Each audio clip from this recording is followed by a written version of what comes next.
Salut à tous les amis, j'espère que vous allez bien. On se retrouve aujourd'hui dimanche 7 juin 2026. On va beaucoup évoquer certains noms dans cette vidéo. On va parler de mon mercato personnellement, compte tenu des rumeurs, mais également de la faisabilité. Alors, évidemment, vous le connaissez, je me suis occupé en termes de fair play financier d'être plutôt équilibré, même s'il y aura beaucoup de départs, donc c'est important de le préciser.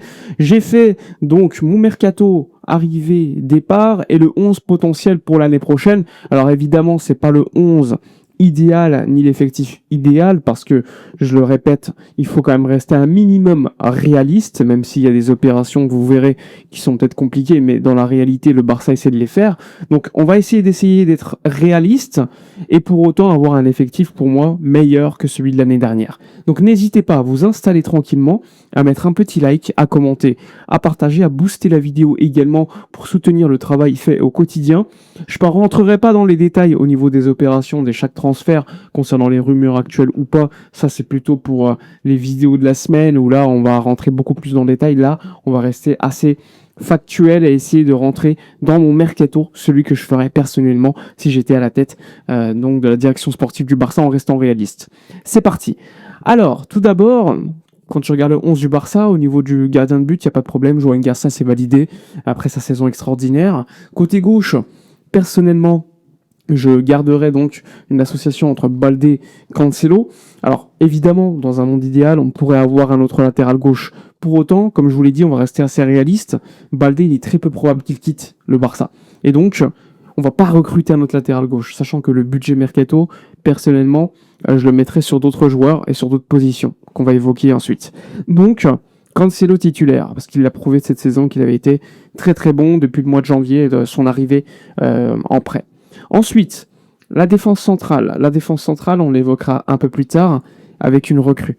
Mais globalement, ça serait une association, personnellement, pas au Koubarsi, avec un autre que vous verrez un peu plus tard. Sur le côté droit, personnellement, je mettrais Eric Garcia, puisque comme vous le savez, a priori, Hansi Flick considère que ça serait une concurrence Eric Garcia, Jules Koundé. Alors, encore une fois, comme pour Baldé, dans un monde idéal, moi je ferais un mercato en recrutant un latéral droit. Je vous en avais parlé lors de différentes vidéos. J'aurais pris un Dumfries personnellement. Mais encore une fois, c'était conditionné à un départ de Koundé qui, lui, a déclaré il y a quelques jours qu'il vraisemblablement, ne quitterait pas le Barça. Donc il faudrait vraiment une offre complètement dingue au niveau salarial pour que le joueur quitte le club, ce qui est peu réaliste en réalité. Donc on se dirige a priori sur une position à droite, association Eric Garcia Koundé, et a priori moi je partirais donc par rapport à ce qui s'est passé cette saison avec Eric Garcia, même si pour moi les gars, pas vous mentir, hein, c'est insuffisant. Ensuite, le milieu de terrain, on le sait, De Jong et Pedri sur l'association. Évidemment, ça va beaucoup tourner parce que tu as Gavi, tu as aussi Bernal, tu as plein de milieux de terrain qui peuvent jouer. Mais Hansi Flick, il aime particulièrement De Jong, qui a un peu plus d'expérience, qui a un profil différent. Et à côté, Pedri, évidemment Pedri. Encore une fois, ça va tourner, hein, je vous le dis. Il y a tellement de matchs dans la saison. Gavi va t'apporter des choses que De Jong ne va pas t'apporter à certains moments et inversement. Ça va être du classique. Bernal, c'est pareil. Encore une fois, au poste de numéro 10 et à droite, Lamine Yamal à droite, Olmo ou Fermin en 10. Là, j'ai mis Fermin parce que en réalité, j'estime que sur la saison et sur ce qui s'est passé actuellement, Fermin est beaucoup plus à propos. Maintenant, il y a eu la blessure. Probablement que la pré-saison, il va peut-être la louper. Donc forcément, ce sera peut-être Dani Olmo au début de la saison qui prendra on va dire l'avantage, mais en tout cas Olmo Fermin au poste de numéro 10, même si je sais que pas mal d'entre vous estimaient que Olmo doit quitter le Barça, c'est très peu réaliste. Il en a parlé en interview, il a dit qu'il était heureux à Barcelone, que c'était pas après avoir tant souffert en jouant au Dynamo Zagreb à Leipzig, où il a mis du temps pour revenir enfin à Barcelone, parce qu'il est formé au club, c'est pas en 2 ans qu'il va partir, sachant qu'en plus de ça, contractuellement, il va avoir une augmentation de salaire, donc ça va être super compliqué. Tu n'auras même pas l'aspect financier d'un autre club qui pourra jouer du côté du Barça au niveau des négociations pour convaincre le joueur de partir. Donc à ce niveau-là, Dani Olmo, très peu probable qu'il parte, donc ça va être une association au poste de 10 de Fermin et de Dani Olmo. À gauche, j'ai mis Rafinha. Rafinha, même si encore une fois, je vous le dis, ça va beaucoup tourner avec Anthony Gordon ou encore Rafinha. En numéro 9, j'ai mis Julián Álvarez. Julián Álvarez, pourquoi ? Parce que c'est la volonté du club, tout simplement, et qu'il y a des négociations avec les parties qu'il y a eu un accord trouvé avec le joueur, qu'une offre officielle a été faite, même si elle a été refusée. Alors c'est peut-être le seul aspect qui est un peu, non pas irréaliste, parce que ça reste possible, mais qui est compliqué. Donc à voir, mais en tout cas, ça peut être le numéro 9 choisi, parce que le Barça fait une offre, le joueur veut venir. Maintenant, il faut convaincre l'Atlético, mais on entrera beaucoup plus dans les détails de cette opération si ça avance, s'il y a des modifications, s'il y a des évolutions lors des prochaines vidéos. Et au poste de défenseur central gaucher, j'en parlais tout à l'heure, moi je choisirais Nico Schlotterbeck. Pourquoi ? Parce que j'en avais parlé il y a quelques mois, c'est le défenseur central gaucher favori d'Hansi Flick.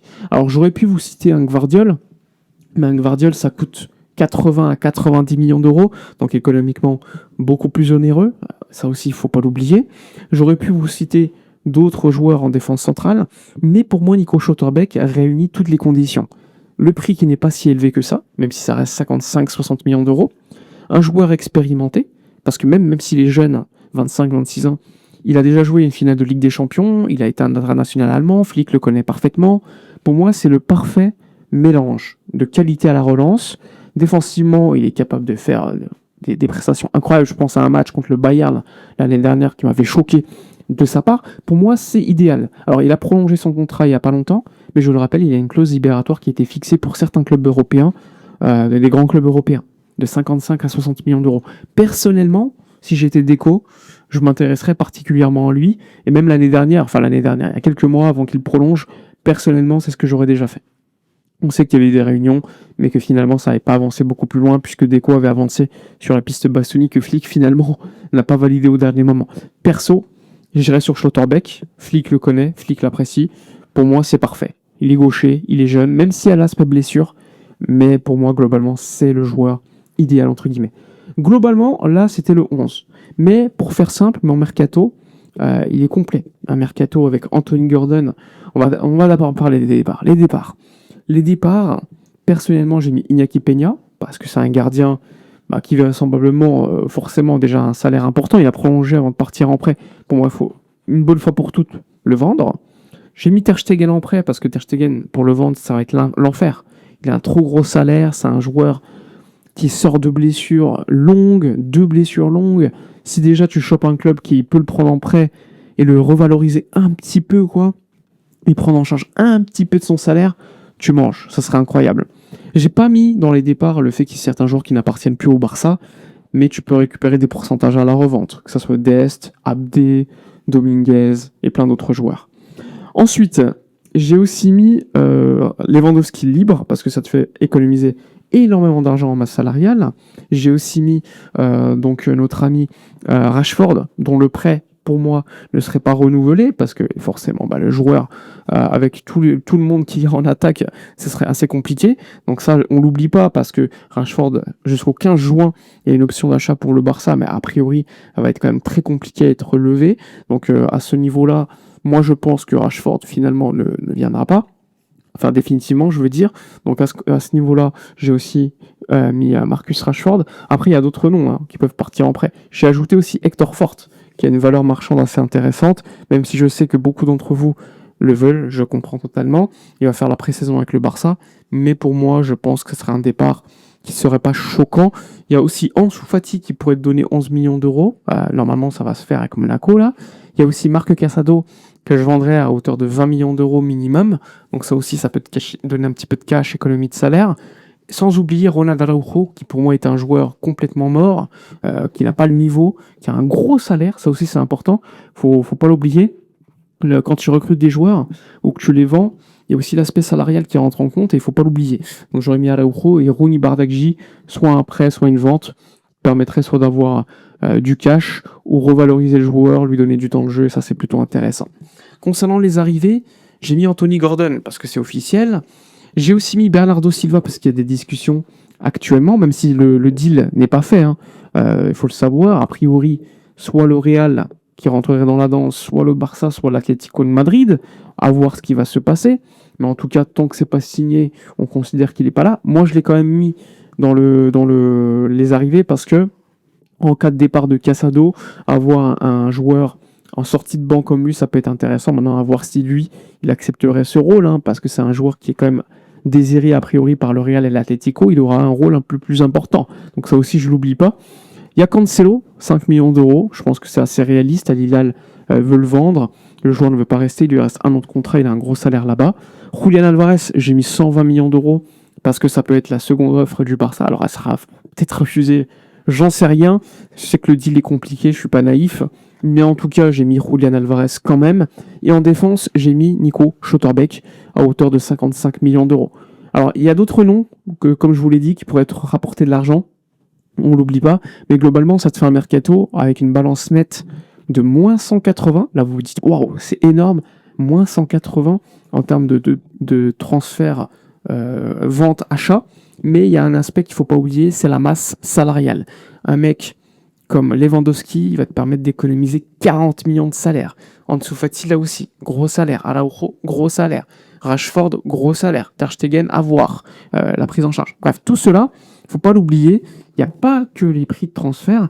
Et quand tu fais le compte, au total, ça te fait certes moins 180 en termes de balance nette, mais quand tu fais le calcul au niveau salarial, t'économises un petit peu. Et ça, c'est important pour le FC Barcelone, même si globalement, vous le voyez, Gordon a un salaire un peu moins élevé que Rashford qui va partir selon mon mercato. Bernardo Silva, il a un salaire assez similaire à ce que pouvait toucher Ansu Fati. Un Cancelo, il était déjà là l'année dernière. Julian Alvarez, en termes de coût annuel, ça peut ressembler un petit peu à Robert Lewandowski. Schlotterbeck, quant à lui, pourrait ressembler un petit peu à Ronald Araujo. Donc en termes de salaire, plus prix de transfert, en termes d'amortissement annuel et coût annuel.